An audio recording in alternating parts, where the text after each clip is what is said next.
In the beginning of the chapter, you can see three statements made by three different rulers who ruled France in 17th and 18th century. The first one is, I am the state. The God has given absolute power to the king over his subjects, and only God has authority to question him. By Louis XIV. After me, the deluge. By Louis XV.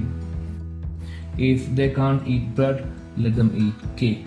By Marie Antoinette, the wife of Louis XVI. From this statement itself, we can understand that the France was under despotic rule or under monarchy, as well as the kings who led very luxurious life. Before we enter to the revolution, let's have a look at French society. The French society was divided into three strata or three divisions, and which were known as estates. First estate, second estate, and a third estate. The first estate was known as clergy, second estate was known as nobility, and third estate was known as common. The first estate or clergy. They controlled higher positions in administrative and military service. They held vast area of land. They exempted from all taxes, but they collected tax from farmers, and it was known as tithe. The priest, the administrative head, all belongs to first estate, second estate or nobility. They mainly engaged in military service. They also held vast area of land. So the feudal lords or the landlords belongs to second estate. They also free from all kinds of taxes, but they collected various tax from farmers. They also made the farmers work without wages. These are the main features of first two estate. Both this estate held vast area of land, which means first and second estate belongs to 10% of the overall population, but they controlled 60% of the total land, whereas the third estate, the 90% of the population, they held 40% of the land, which means the land which was under the control of third estate was very low. The middle class people such as traders, writers, lawyers, officials, teachers and bankers, as well as farmers and craftsmen belongs to third estate. They had no role in administration, as well as their social status was very low. The third estate people had to pay various taxes to first and second estate. The land tax paid to the government was known as delay. So these are the division of French society during 18th century. Look at the statement given in your textbook. In France, 9/10 of the population died of hunger and 1/10 of indigestion. It is clear from this statement that majority in France lived in misery, but a minority, including the rulers, led a life of luxury and extravagance. This situation was the result of the social and economic inequality that existed in France, which we have already discussed. The French society was the part of feudal system or the old regime. In this society, first and second estate enjoyed all the privileges, where the third estate always exploited. The third estate was basically overburdened with heavy tax. Louis XVI became the ruler of France in 1774 at the age of 20.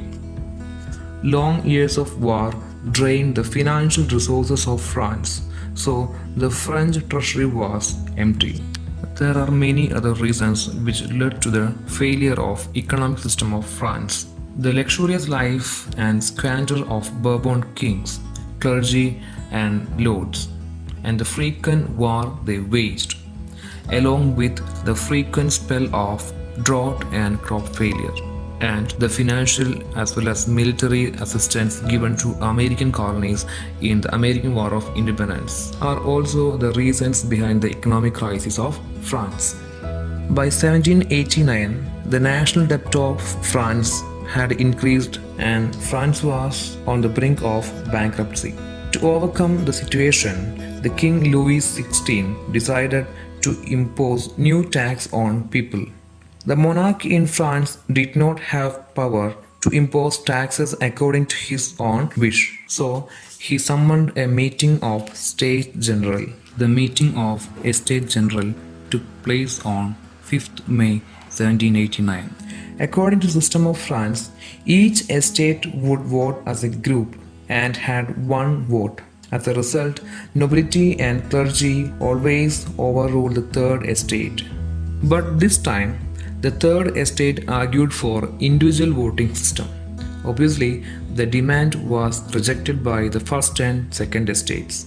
This made the third estate walked out of the meeting and they assembled in the indoor tennis court nearby the Versailles Palace and demanded to form a constitution which would limit the power of monarchy, and they swore not to leave the court until they had framed a constitution of France.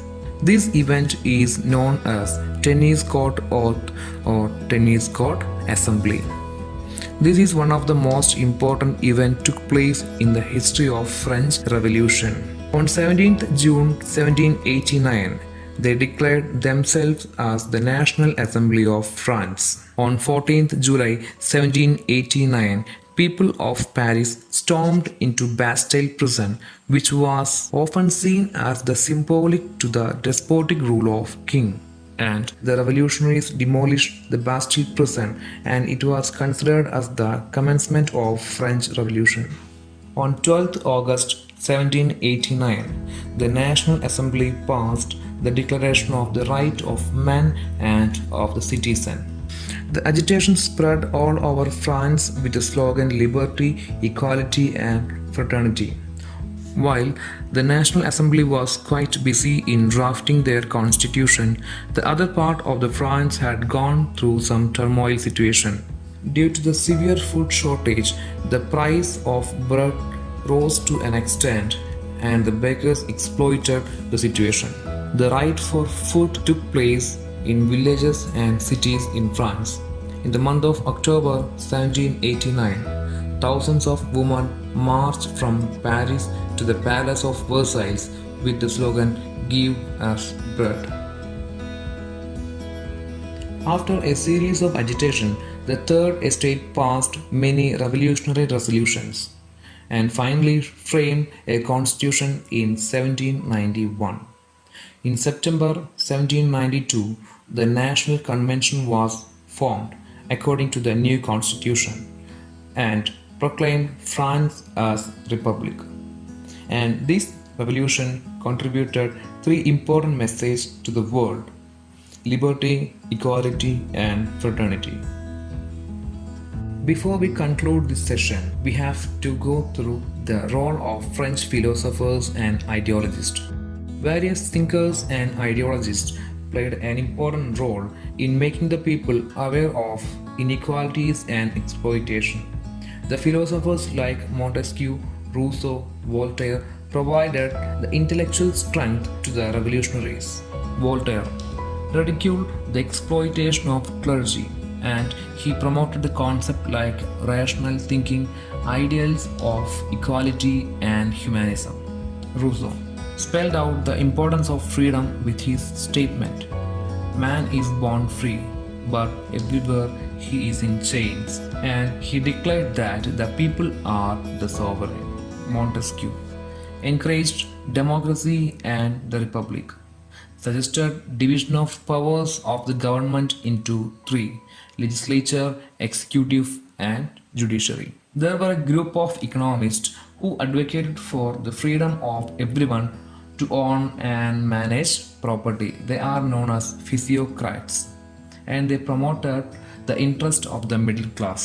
It is the ideology of Rousseau that is reflected in the Declaration of the Right of Man and Citizen, and the major concepts were taken from Social Contract, the famous work of Rousseau. According to Rousseau, government is the outcome of the contract between the ruler and the ruled. Let's see the important points of the Declaration of Right of Man and Citizen. Men are born free and remain free and equal in rights. It is taken from the famous statement of Rousseau, that is, man is born free but everywhere he is in chains. So, the Declaration declares that the men are born free and they will be free and equal everywhere. Second one is the aim of the political association is the preservation of the natural and imprescriptible right of man. These rights are liberty, property, security, and resistance to oppression. So it is clear that the duty of each and every political association is to secure the right of people. And the third one is about the sovereignty. The people are sovereign inside the state and they have the freedom to do everything which do not harm others. That means the people are free in their nation and they have the right to do anything they want which do not curtail the freedom of others. Laws can be made only to prohibit the actions which are harmful to society. Laws can be made not to control the people but to control the actions of people which are harmful to others. So these are the major contents included in the Declaration of the Right of Man and the Citizen. Impacts of French Revolution. Look at the statement made by Metternich, the Austrian Chancellor. When France sneezes, the rest of the European catches cold. So it is clear from the statement that the French Revolution has greatly influenced the rest of the European countries. Let's see. The French Revolution stimulated all the later revolutions in the world. That means, like American Revolution, French Revolution also motivated the later revolutions. And American Revolution was a protest against the foreign dominance. Here, French Revolution changed the administrative system of France from monarchy to republic, paved the way for the end of feudal system in Europe.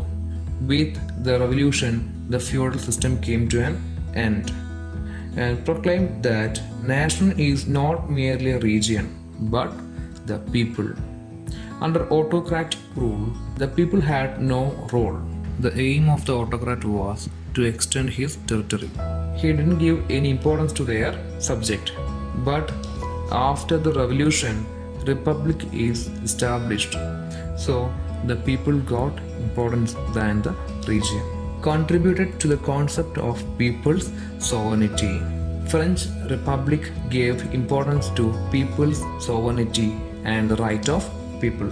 Led to the emergence of nationalism.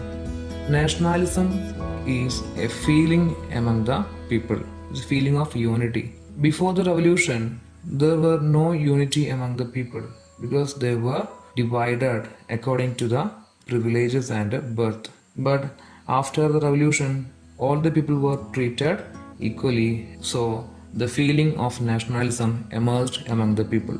Helped the growth of middle class. With the decline of feudal system, the common people as well as the businessmen rose to power, which led to the emergence of middle class. The most important change was threatened the autocratic rulers in Europe because French Revolution ended the autocratic rule of France. So, which also threatened the other autocratic rulers who ruled other parts of Europe. So these were the major influences of French Revolution.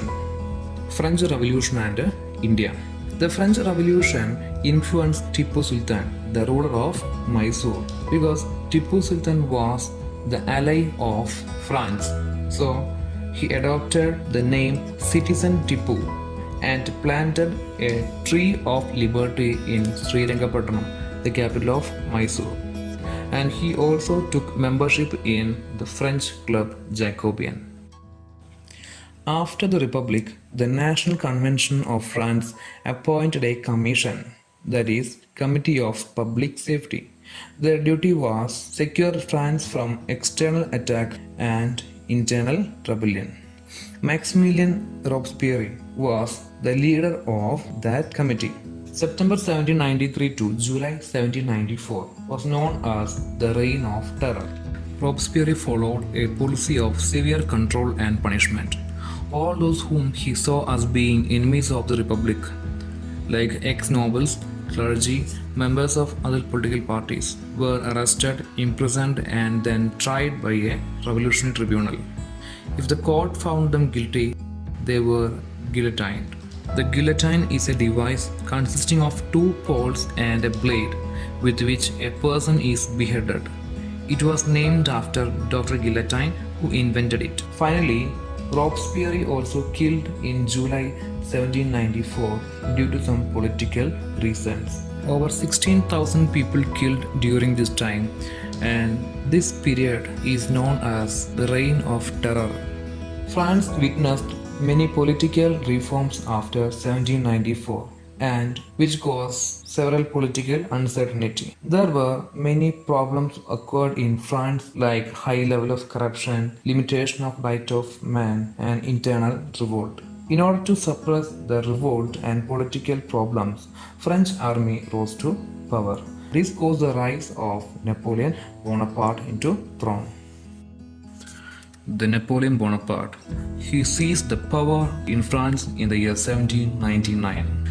In the year 1804, Napoleon Bonaparte crowned himself Emperor of France, and he set out to conquer neighboring European countries. Napoleon saw his role as a modernizer of Europe, so he introduced many reforms in France.